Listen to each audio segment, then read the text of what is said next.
ساکنان خانه‌های اطراف مجمع استقلال و آزادی در شهر دوشنبه از صحبت درباره قرار مقامات عاید به برچیدن آنتن‌ها یا موجگیرها می‌ترسند.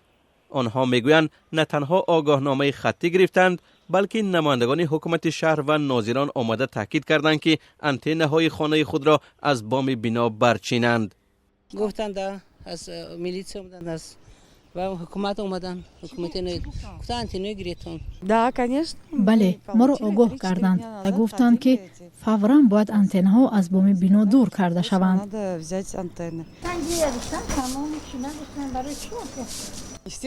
البته تماشا میکنیم. حتی در یک خانه چند موجگیر است. من به خانه تلویزیون کابلی گذراندم اما شبکه‌های آن به من چندان پسند نیست. تلویزیون کابلی شبکه زیاد ندارد. در اینجا نه به همه این پسند است. خبرگزاری ازیا پلیس با تکیه به مقامات حکومت ناحیه اسماعیلی سامانی پایتخت نوشته است تصمیم برچیدن موجگیرها از سوی شهردار دوشنبه رستم امامعلی گرفته شده است. به نوشته این منبع گویا موجگیرها در بام بناهای استقامتی زیبایی منظره دیده شونده از ساختمان مجمع استقلال و آزادی را کم می‌کرده است.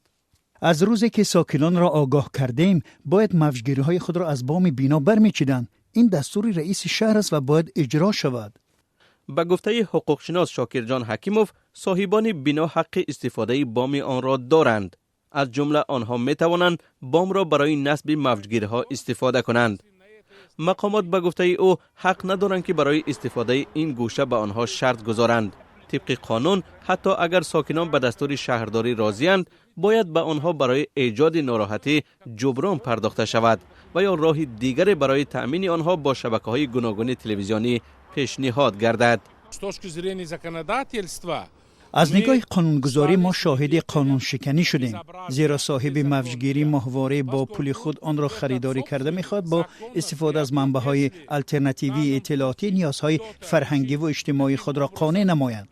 اگر کسی تصمیم گرفته است که این حق او را محدود کند نادرست است. سوم، اگر حالا پیش راه این کار گرفته نشود این میتواند به یک عمل معمولی تبدیل یابد.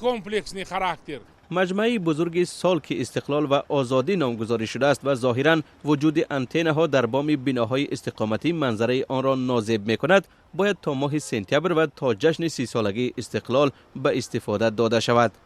بلندی مناره آن به 121 متر می رسد و از آنجا می شود تمام شهر را دید. مبلغ طرح ساختمان را مقامات اعلان نمی کنند و شاید این به وضع نامساعد اقتصاد کشور مربوط باشد.